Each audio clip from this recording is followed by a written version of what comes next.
Bueno, ahora sí. Lastimosamente no se grabó lo anterior, pero a lo hecho pecho.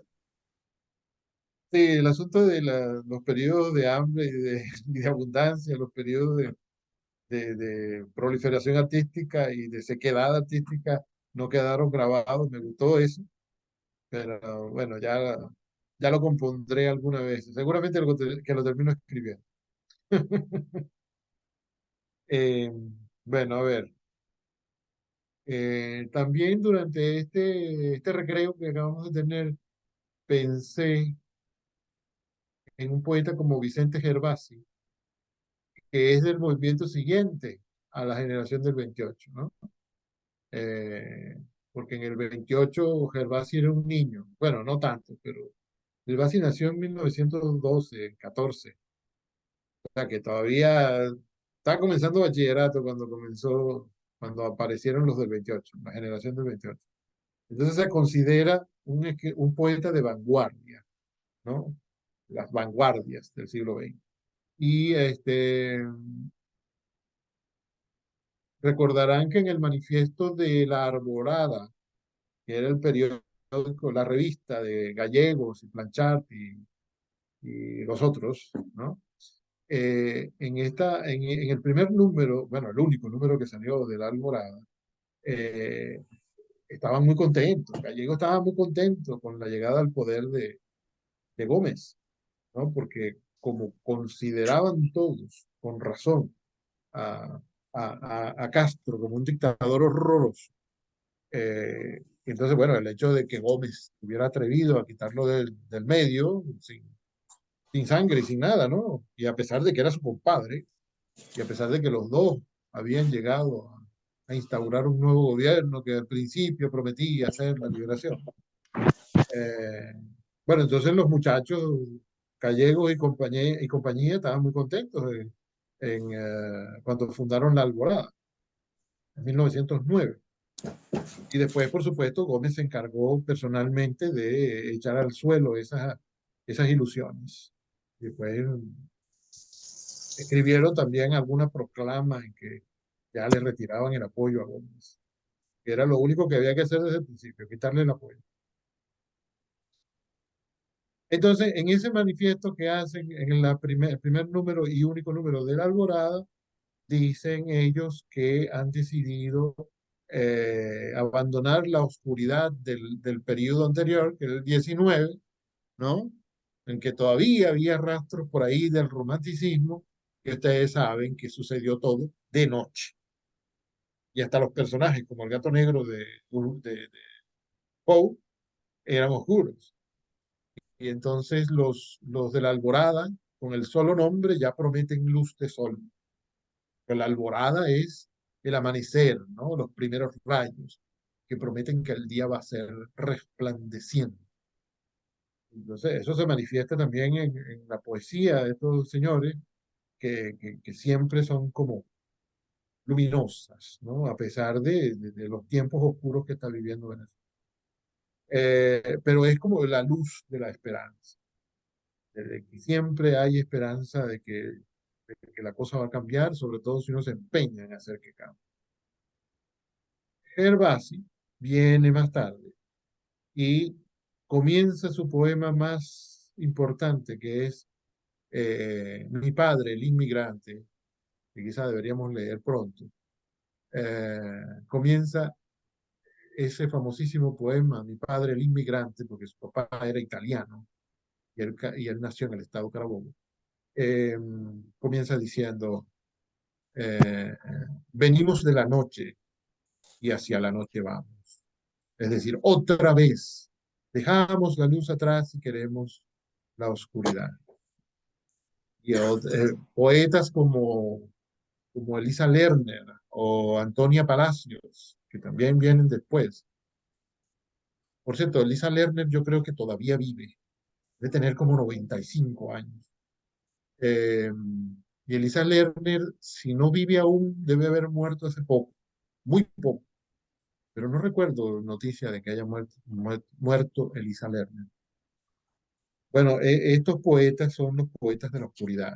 ¿no? Porque sienten que, bueno, que se encandiló ya la poesía venezolana durante el tiempo de la generación del 28, y entonces ellos empezaron un nuevo periodo, ¿no? La vanguardia, en que exploran la noche, como dice Gervasi, exploran la oscuridad. No es ya la oscuridad esa del romanticismo, la oscuridad de Poe, en que están buscando los misterios eh, del esoterismo, de la magia, los misterios del más allá, las cosas inexplicables que, que el hombre se tropieza por ahí, ¿no? Cosas para las cuales la ciencia no tiene respuesta o no las tiene aún. También puede interesarles eso, ¿no? Pero no, en la poesía de vanguardia, eh, el hombre está explorándose por dentro. Eso, esa sombra, esa noche, digamos, que no es tanto que sea oscuridad, sino que es noche, está dentro. Y está buscando el poeta una explicación a eso, a por qué es así de misterioso, no de esotérico, que también puede ser, no de mágico, que también puede ser, sino de por qué, o sea, tampoco sea el por qué lo que más se busca. ¿Cómo es que el hombre, al mismo tiempo que ha podido descubrir las grandes, responder las grandes incógnitas, las grandes interrogantes de la ciencia y del arte y de la sociología, de la filosofía, etcétera, sigue siendo misterioso para sí mismo, porque dentro de él lo que hay es noche, lo que hay es un terreno todavía sin explorar, a pesar de los miles de años que lleva el hombre explorándose así mismo. O al menos así es como veo yo este asunto, al menos ese poema eh, contundente de Gervasi, que es Mi padre, el inmigrante, ¿no? Donde cuenta, parece que está hablando de su papá, pero en realidad está hablando de Venezuela.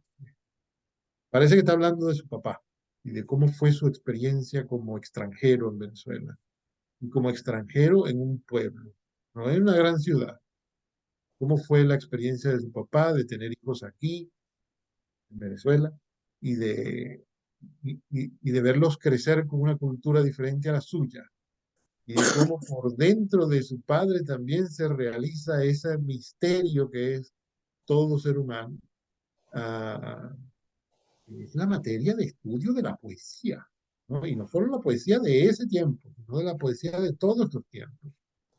Parece que está hablando de su papá, pero está hablando de sí mismo en realidad.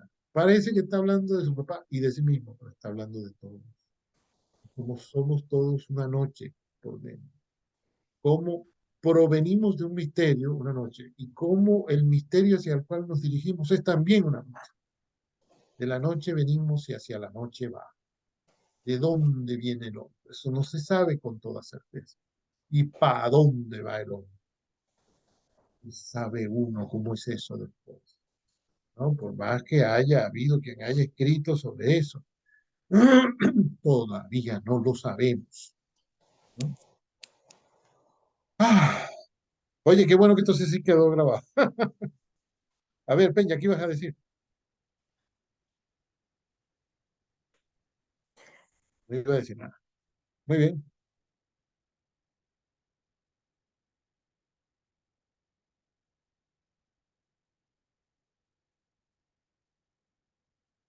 Bueno, yo parezco borracho, ya estoy hablando mucho.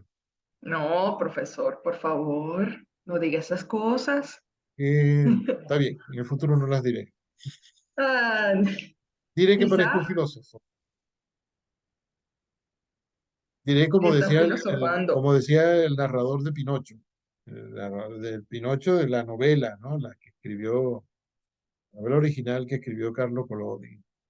Que hay un momento de Pinocho en que Pinocho está como medio muerto, ¿no?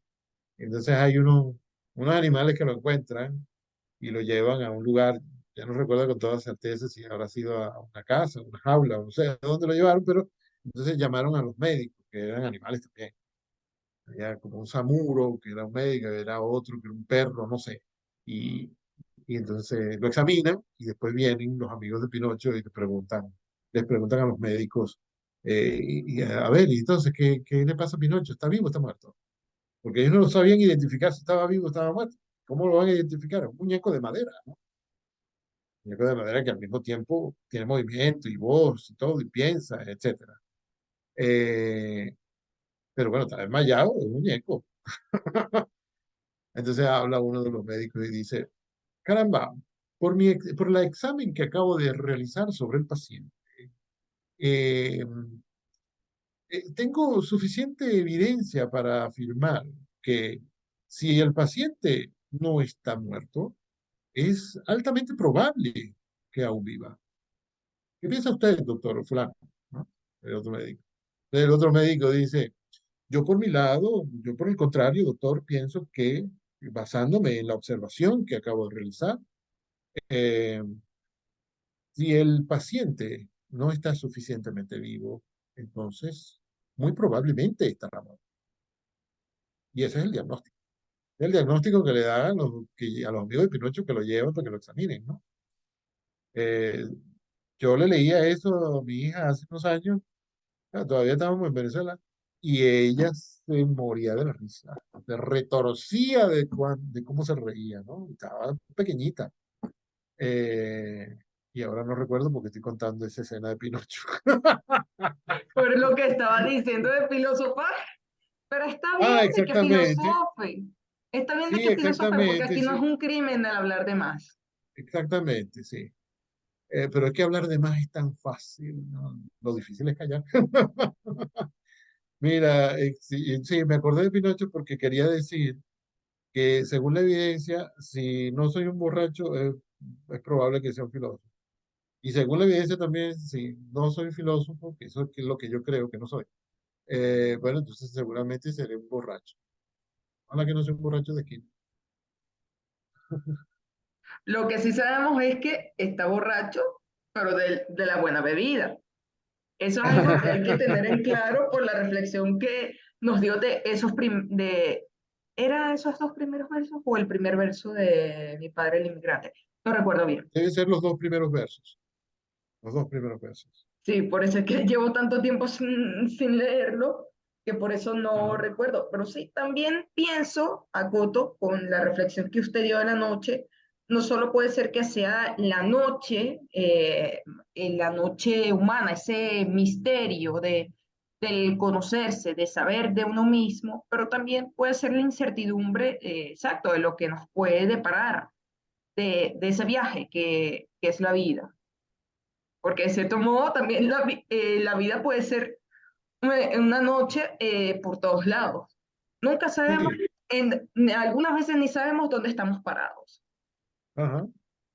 Ciertamente, hay momentos en que uno, bueno, como que tiene algún asomo de eso, pero se disipa, se van las certezas. Y certezas es lo más difícil de tener que puede haber. Aquí está el poema Mi padre el inmigrante, que acabo de ver en una página que dice novela de Vicente Gervás. Una novela no es un poema. Él pone como una introducción antes de poner el poema y dice, mi padre, Juan Bautista Gervasi, Juan Bautista debe ser el nombre que adoptó en Venezuela. Eh, en Italia a lo mejor se llamaba Jean Baptiste. Bueno, mi padre, Juan Bautista Gervasi, cuya vida es el motivo de este poema, nació en una aldea viñatera de Italia, a orillas del mar Tirreno, y murió en Canoabo, pequeño pueblo venezolano escondido en una agreste comarca del estado Carabobo. Se pone ahí el primer, no sé cómo llamarlo, primer episodio, vamos a decir, pero episodio corresponde más bien con narración, no con poesía. Entonces, ese primer punto dice, venimos de la noche y hacia la noche vamos. Es un solo verso. Atrás queda la tierra envuelta en sus vapores, donde vive el almendro, el niño y el leopardo. Atrás quedan los días con lagos, nieves, renos, con volcanes adustos, con selvas hechizadas, donde moran las sombras azules del espanto. Atrás quedan las sombras, perdón, las tumbas al pie de los cipreses, solos en la tristeza de lejanas estrellas. Atrás quedan las glorias como antorchas que apagan ráfagas seculares. Atrás quedan las puertas quejándose en el viento. Atrás queda la angustia con espejos celestes. Atrás el tiempo queda como drama en el hombre, engendrador de vida, engendrador de muerte. El tiempo que levanta y desgasta columnas y murmura en las olas milenarias del mar. Atrás queda la luz bañando las montañas, los parques de los niños y los blancos altares. Pero también la noche con ciudades dolientes, la noche cotidiana, la noche que no es noche aún, sino descanso breve que tiembla en las luciérnagas o pasa por las almas con golpes de agonía. La noche que desciende de nuevo hacia la luz, despertando las flores en valles taciturnos, refrescando el regazo del agua en las montañas, lanzando los caballos hacia azules riberas, mientras la eternidad entre luces de oro avanza silenciosa por prados siderales. Y ahora comienza una segunda parte del poema que dice otra vez, venimos de la noche y hacia la noche vamos. Los pasos en el polvo, el fuego de la sangre, el sudor de la frente, la mano sobre el hombro, el llanto en la memoria. Todo queda cerrado por anillos de sombra. Con címbalos antiguos el tiempo nos levanta. Con címbalos, con vino, con ramos de laureles. Mas en el alma caen acordes penumbrosos. La pesadumbre cava con pezuñas de lobo. Escuchad hacia adentro los ecos infinitos. Escuchad hacia adentro los ecos infinitos. Escuchad. Me acuerdo del himno de la universidad. Empujad hacia el alma la vida. Y fue escrito por hombres de la generación del 28. Escuchad hacia adentro los infinitos, perdón, los ecos. Escuchad hacia adentro los ecos infinitos, los cornos del enigma en vuestras lejanías. En el hierro oxidado hay brillos que el alma desesperada, en el hierro oxidado hay brillos en que el alma oxidada, el alma desesperada cae, y piedras que han pasado por la mano del hombre, y arenas solitarias, y lamentos del agua en cauces penumbrosos. Reclamad gritando hacia el abismo, el mirar interior que hacia la muerte avanza. En nuestras horas yacen reflejos de heliotropos, manos apasionadas, relámpagos del sueño. Venid a los desiertos y escuchad vuestra voz. Venid a los desiertos y gritad a los cielos. El corazón es una secreta soledad.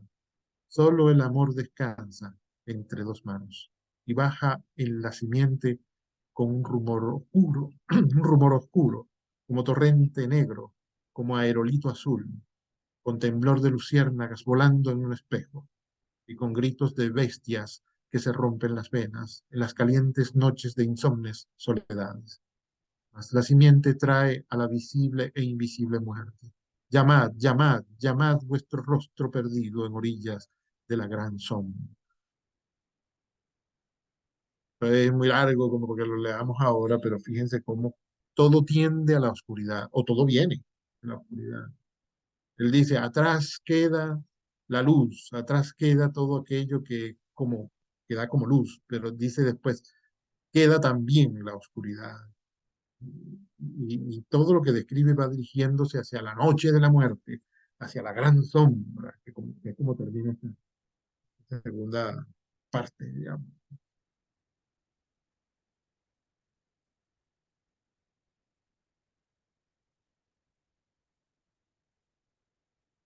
Este poema tiene, según entiendo, 30 fragmentos de esa clase, como los dos que acabamos de leer. El número 30 dice simplemente, venimos de la noche y hacia la noche vamos. Él inicia con esa idea y digamos que la conclusión a la que llega es esa misma. Venimos de la noche y hacia la noche vamos. Todo es misterio, todo es desconocido. Incluso el montón de imágenes que uno ve claramente. Uno lee una imagen de Gervás y dice, sí, la vida es así. Sí, a mí me ha pasado eso. Sí, yo me siento así. Sí, yo soy así. O mi padre era así. ¿Verdad? Antes era así. Pero de todas maneras, aunque uno vea eso con claridad, todo es la noche. En Gervasi, por lo menos, ¿no? En Antonia Palacios, en Elisa Lerner. eh, Todo es una noche. El pasado que no conocemos, que no sabemos dónde empieza siquiera. La actualidad, porque lo que uno ve en un instante se puede esfumar. Lo que no pasa en 50 años puede pasar en un segundo. No sabemos cómo ni por qué. Es un misterio. Y también lo que viene. Lo que viene es tan misterioso que, bueno, lo que va a pasar dentro de media hora no lo sabemos. Lo que va a pasar más allá de la muerte, el momento en que vamos a morir es una noche. No logramos ver.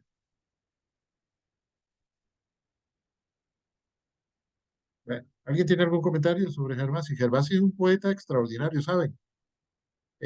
Siempre, siempre hace bien recurrir a él para ver qué nos dice. En realidad son muy pocos los poetas venezolanos que no se comportan de esa forma.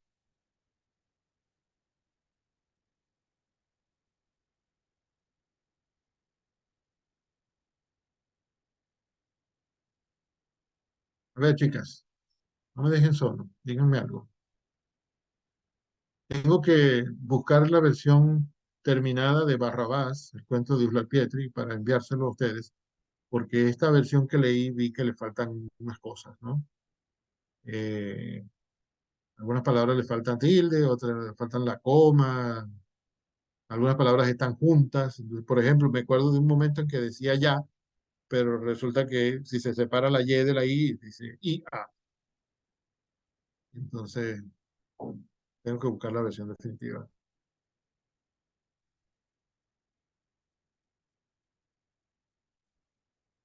La verdad es que no he comentado nada, profesor, porque estoy pensando. No, no, está bien, no te preocupes. Debe estarles pasando todo igual, a todas. Eh, no es delito pensar. El delito es callar. El delito también es, metafóricamente, así como pasa en ese cuento, hablar.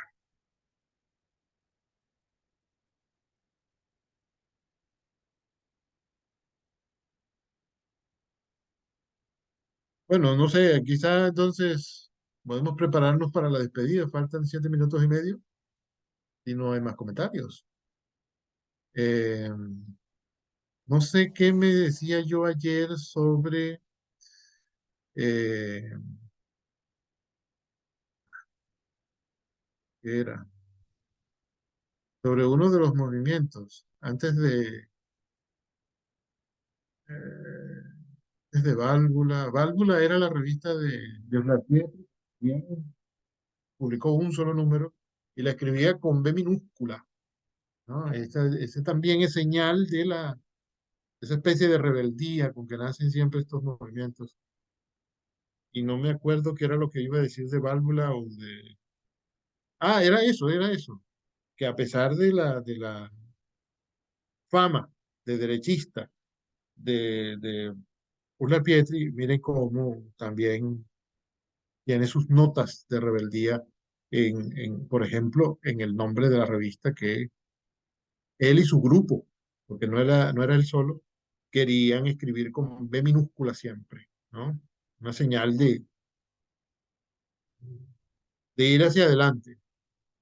Visto de otra forma, también puede ser ir hacia atrás, ¿no? Porque cometer un error ortográfico es ir hacia atrás. Se puede relacionar más con ir hacia atrás, pero es también, visto desde la óptica artística, es una señal de creatividad, de llamar la atención de alguna manera acerca de lo que está haciendo ese grupo. Eh, Escribir los nombres propios con minúscula puede ser señal de, bueno, vamos a restarle importancia a algunas cosas que hasta el momento la han tenido, porque es necesario que le prestemos más atención a otras que hemos desatendido. Y eso se proponía ese movimiento y en general se lo proponen. eh, todos los movimientos que van haciendo.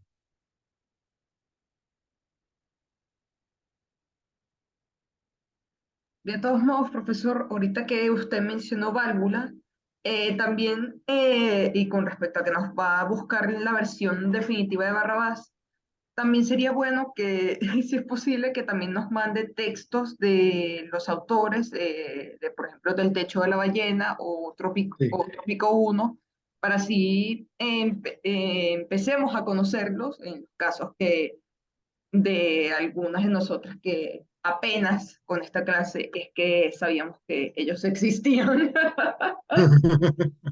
Sí, seguramente Nieves puso alguna cosa Hola, en bueno, sí es mi archivos. caso.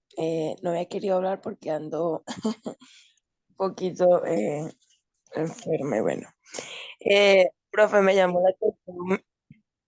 Sí. llamó la atención mucho algo que usted dijo y que, bueno, aquí no es un crimen pensar y me hizo recordar, no recuerdo ahorita quién fue, pero si mal no recuerdo, Henry Ford creo que escribió algo como pensar es el trabajo más difícil que existe y que quizás por eso sea la razón de que pocas personas lo practiquen. Entonces, Ciertamente. me, gu- me gustó mucho eso que te digo, no es un crimen pensar y de hecho es uno de los trabajos más difíciles, me consta. Sí, sí, sí. Y verdad, perdón, digo, Es muy difícil. A mí me cuesta mucho entender eso, ¿no? Ay, sí, mira, qué pretencioso soy.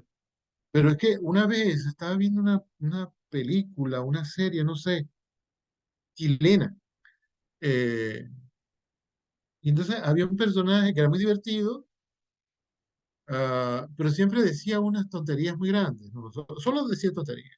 A veces uno decía, mira, qué inteligente el tipo, dijo tal cosa, él lo dijo así como un chiste, pero es verdad.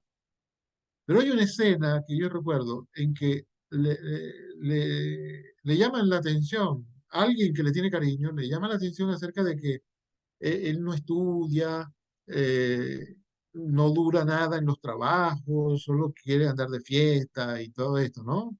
Y es irresponsable, no se enseria con ninguna novia, etc. Entonces, una persona le llama la atención sobre eso y entonces le dice, tú tienes que pensar, cuando seas mayor, no puedes estar así. Si te enfermas, tienes que tener a alguien que te cuide, tienes que hacer una familia, los niños son importantes, etcétera, etcétera. No, ustedes se imaginan lo que le habrá dicho.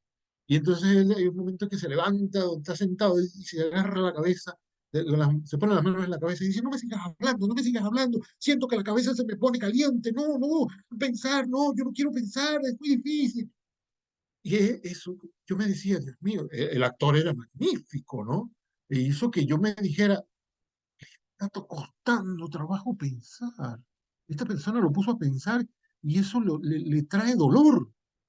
Dice que se le calentó la cabeza. Para mí eso es una cosa muy extraña, ¿no? Sí, sigue siendo.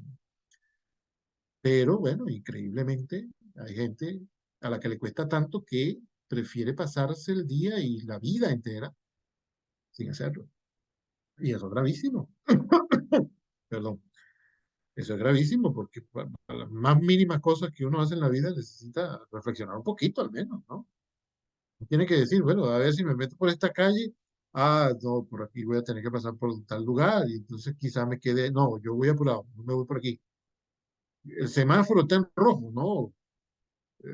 Bueno, si va en carro, ¿no? El semáforo está en rojo, tengo que frenar. Porque tú te imaginas que yo acelere cuando está en rojo y le paso por encima a alguien, ¿qué problema? No, después, pues, esas mínimas cosas, no son tan mínimas eso del semáforo, ¿no? Pero forma parte de la vida cotidiana, no es una decisión así que, ay, Dios mío, que voy a estudiar, con quién me voy a casar, dónde voy a vivir el resto de mi vida. Pero es una cosa cotidiana y uno tiene que esforzarse en pensar. Ciertamente es un trabajo dificilísimo.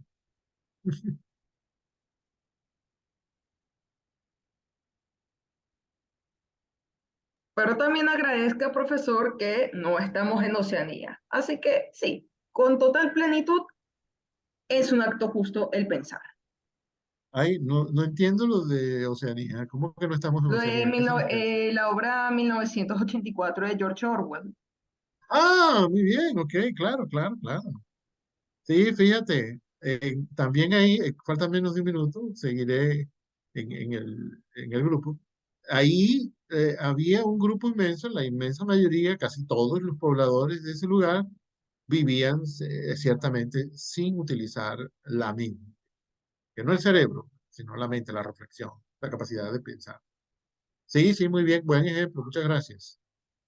Me alegro, claro que sí.